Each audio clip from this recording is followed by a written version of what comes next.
Welcome to the course Design of Reinforced Concrete Structures. In this lecture, you are going to learn the analysis of singly reinforced beams.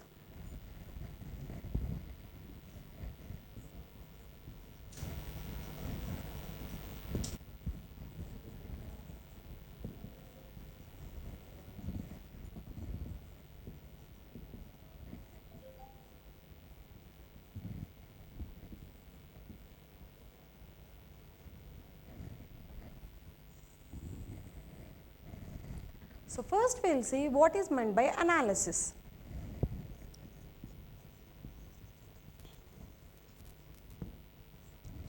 Analysis is nothing but for a given section, for this particular section, if the breadth, depth, grade of concrete, grade of steel and area of steel is given, we have to find out the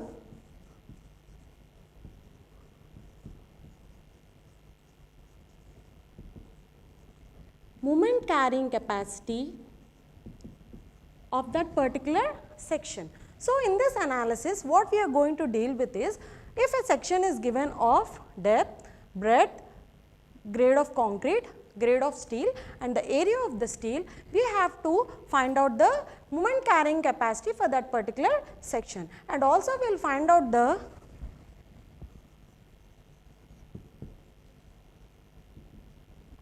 compressive forces that a section can carry and also the tensile forces that particular section will carry. So, in this analysis we are going to find out all these things: the moment carrying capacity, the compressive forces that particular section can carry and the tensile forces that particular section will carry. So, first we will see how we will do the analysis. So, for analyzing the singly reinforced beam, here I am considering a singly reinforced beam section.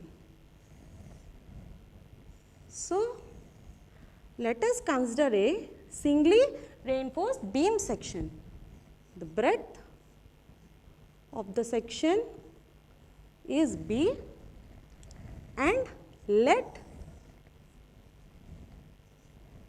D be the overall depth of the section. So, as I have mentioned that it is a singly reinforced beam. So, in a singly reinforced beam, what do you have? You have reinforcement present in the tensile zone. So, here I am providing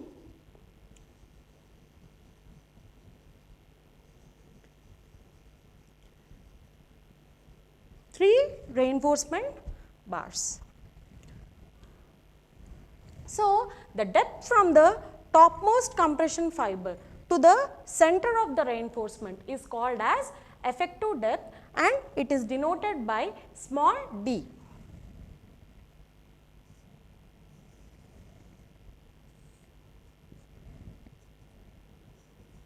And this is the area of the steel.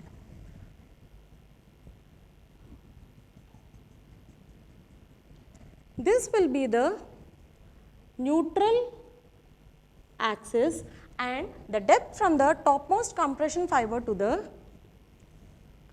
neutral axis is XU. Now, what here? B is the breadth of the beam, small d is the effective depth of the beam, capital D is the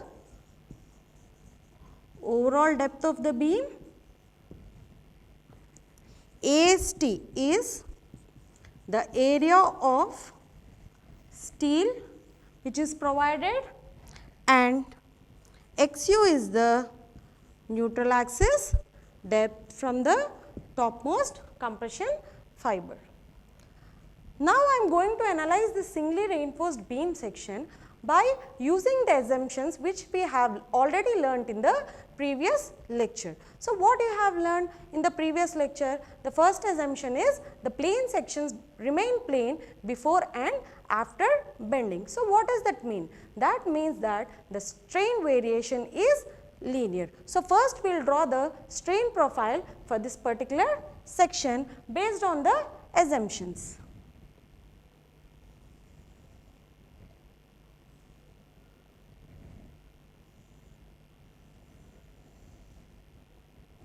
So, the strain variation is linear here. So, what is the next assumption we have learned? That is the maximum strain in the compression fiber is taken as 0.0035 and the maximum strain in the tensile steel is taken as 0.002 plus 0.87 Fy by Es, where Fy is the yield strength and Es is the modulus of elasticity or Young's modulus. So, this is nothing but the strain profile. Now, let us draw the stress profile for this particular section.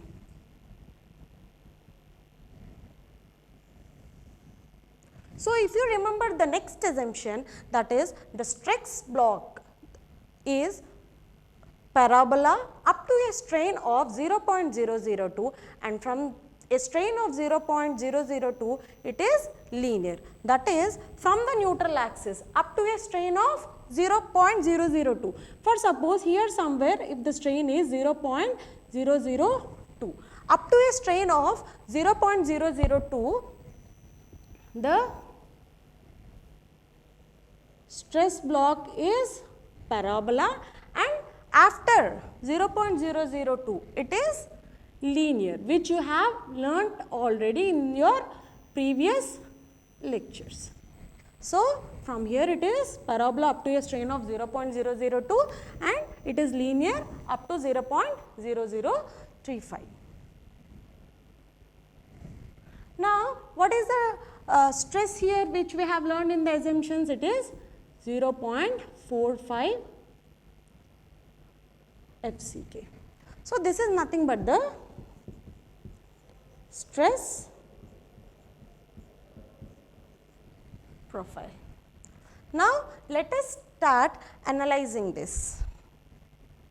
So, what I have told you already, analysis in the sense we are going to find out the total compressive forces which are acting or which this particular section can carry and the total tensile forces and the moment of resistance. So, first we will find out the compressive forces.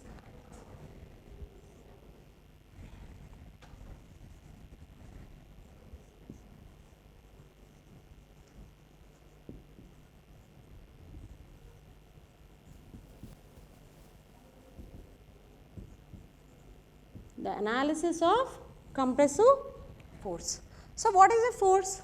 Force is nothing but stress into area. Now, if you consider this stress block is an irregular shape. So, for that reason what I am doing here is I am dividing this particular stress block into two parts. So, up to a strain of 0.02, this part is considered as a rectangular portion and the remaining part is considered as a parabolic portion. So, this compressive force C will be equal to the compressive force in this rectangular portion as well as the compressive force in this parabolic portion. So, compressive force C will be equal to C1 plus C2. Now, we will find the compressive force in the rectangular portion. So, what I have told you that force is nothing but stress into area. We have already known the stress here which is nothing but 0.45 FCK. So, for a rectangle what is the area? The area is B into D. So, we have already know what is this, the breadth here is given as B, but we do not know this depth or this height. So, first we will find out the height of this rectangular portion and the height of this parabolic portion. So, for that purpose what I am doing here is I am assuming let this distance be x1 and this distance be x2. Now, I have to find out the values of x1 and x2. So, here we will find out the values of x1 and x2. So, here what I am doing is, I am considering this particular portion. So, here it is 0.0035 and the strain here it is 0.002. This distance is, let it be x1 and this distance let it be x2, and the overall distance here which you have already mentioned here is xu. Now, from similar triangles,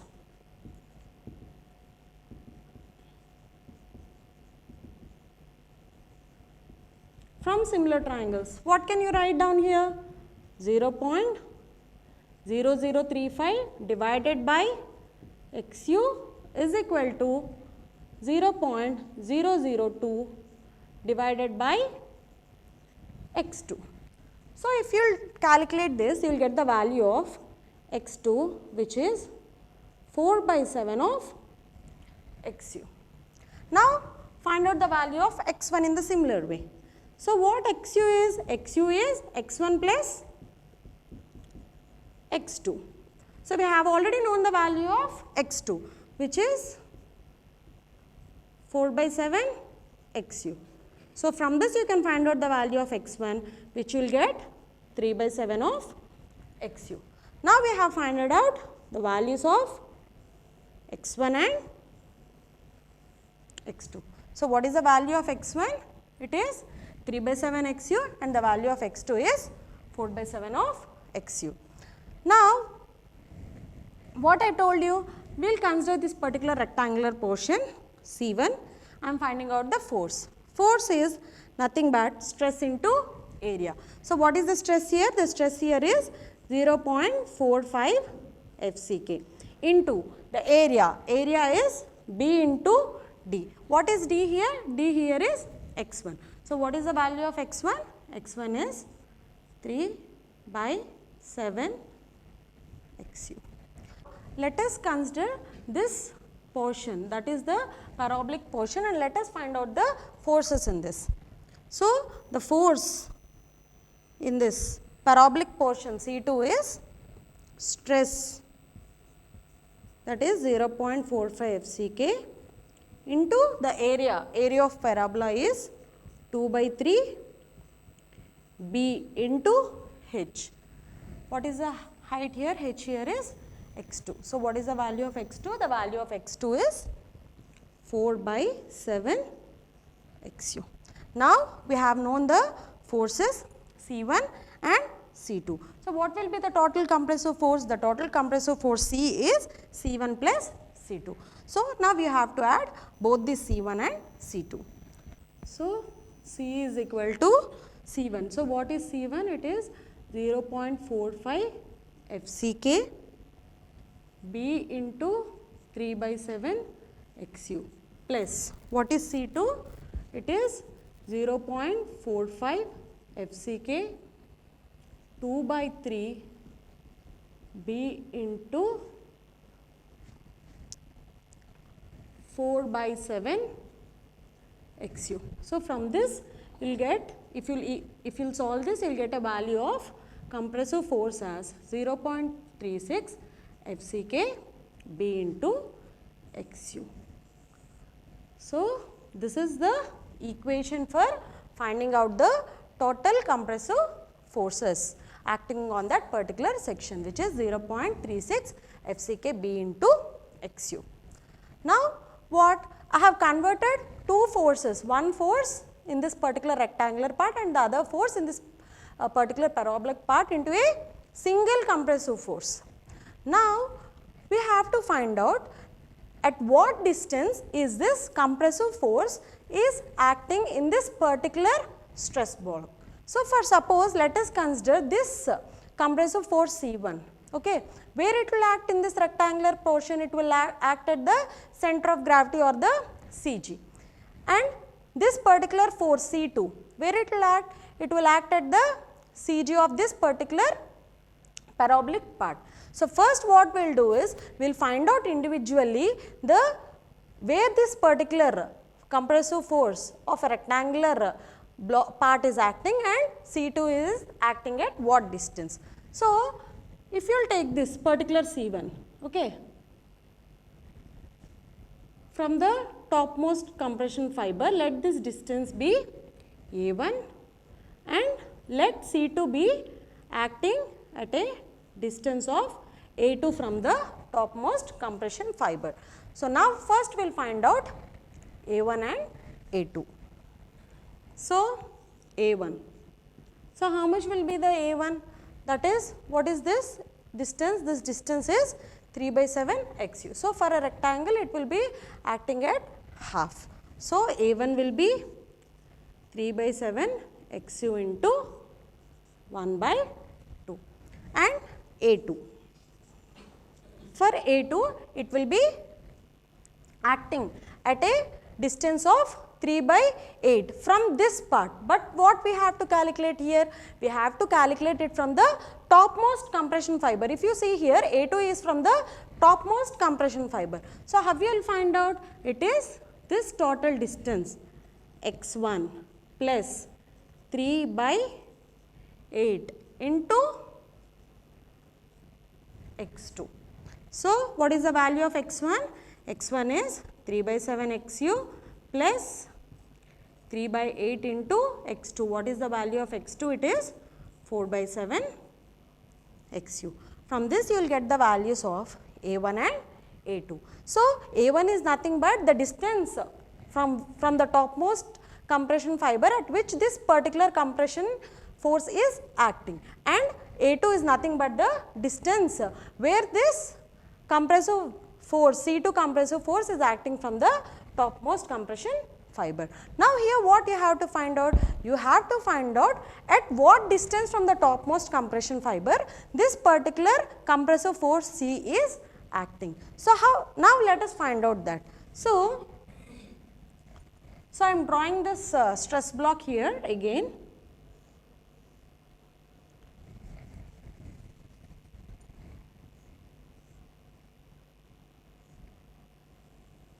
Okay. Now, what? We have to find out the distance where this compressive force is acting from the topmost compression fiber. So, let this be x bar. So, how we will calculate? X bar will be C1 into A1 plus C2 into A2 divided by C1 plus C2. So, if you will substitute all the values of C1, C2, A1, A2, you will get the value of x bar, which is 0.42 of XU. So, what does that mean? That this compressive force is acting at a distance of 0.42 XU from the topmost compression fiber. So, now we have found out the total compressive force and also the distance from which this particular compressive force is acting from the topmost compression fiber. So, now let us go to the analysis of tensile forces.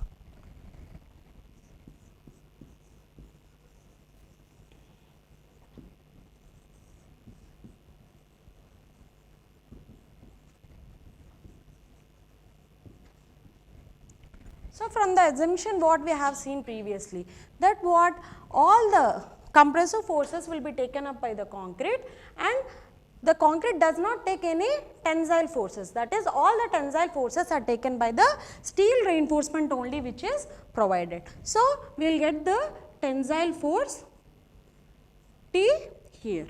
So, now let us analyze the tensile force. T is similarly force is stress into area. So, what is the stress here? We have studied previously for steel, it is 0.87 Fy into area. Area here is nothing but the area of the steel which is denoted by AST. So, the tensile force T is 0.87 Fy into AST. So, at So, this at what distance is this tensile force is acting? So, this tensile force is acting at a distance of d, that is the effective depth from the topmost compression fiber. So, now we have analyzed the total compressive forces and also the total tensile forces. Now, let us calculate the neutral axis depth.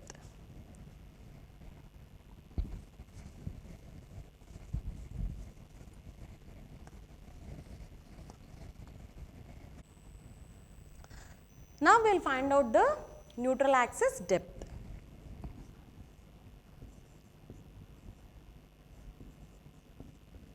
So, the neutral axis depth is denoted by XU.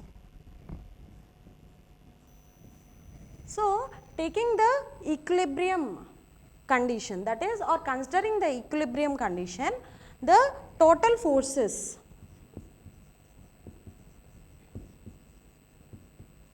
in compression will be equal to total forces in tension. So, previously we have already found out the total forces in compression and total forces in tension. So, what are the total forces in compression? 0.36 FCK B into XU. And what are the total forces in tension? 0.87 Fy into AST. So, from this you can find out the value of neutral axis depth, which is XU is equal to 0.87 Fy into AST divided by 0.36 FCK into B. So, this is the equation for finding out the neutral axis depth XU. It is 0.87 Fy into AST by 0.36 FCK into B. Now, in the stress profile, what you can see, you have two forces, one is the compressive force and one is the tensile force.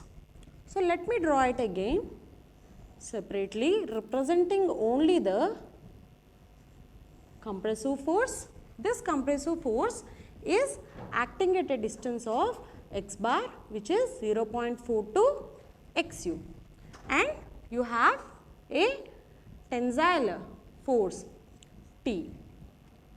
This tensile force T is acting at a distance of d, that is the effective depth from the topmost compression fiber. So, these two forces, that is the compression force and the tensile force, are developing a couple in this. From this, what we can do is we can find out the moment of resistance. So, let us find out the moment of resistance. So, I am shortcutting it as mu, or it is also representing it as mu, that is moment of resistance, or you can also call it as MOR, moment of resistance. So, now I am finding out the moment of resistance with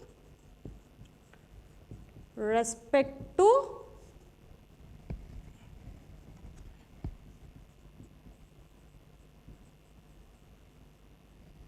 concrete. So, first let us find out the moment of resistance with respect to concrete. So, what is moment? It is nothing but the force into perpendicular distance. So, if you will see this particular stress profile, so here you have two forces, one is the compression force and the other one is the tensile force. So, if you want to find out the moment of resistance with respect to concrete, that is C, that is the compression. So, here what will be the moment? It will be force into perpendicular distance. So, force here is C, and what is the perpendicular distance here? The perpendicular distance is the distance from this compression to tension. So, how you will find out that? That is find it out from d minus this distance, that is 0.42 XU. So, this particular distance between the compressive force and the tensile force is called as Z, that is it is called as levered arm. So, levered arm is denoted by Z. So, the value of Z here is how much? It is d minus 0.42 XU. Now, what? With respect to concrete, it is force into the perpendicular distance. So, what is the force here? The compressive force. So, we have already calculated the equation, that is 0.36 FCK B into XU. This is the compressive force into the perpendicular distance. So, what is the distance? The distance here is d minus 0.42 XU. So, this is how you have to find out the moment of resistance with respect to concrete, that is 0.36 FCK B into XU into the perpendicular distance, it is d minus 0.42 XU. In the similar way, let us find out the moment of resistance with respect to steel. So, the moment of resistance with respect to steel is nothing but the tensile force into the perpendicular distance. So, what is the tensile force? It is 0.87 Fy into AST into what is the perpendicular distance? The distance here it is d minus 0.42 XU. So, from this particular equation you can find out the moment of resistance with respect to steel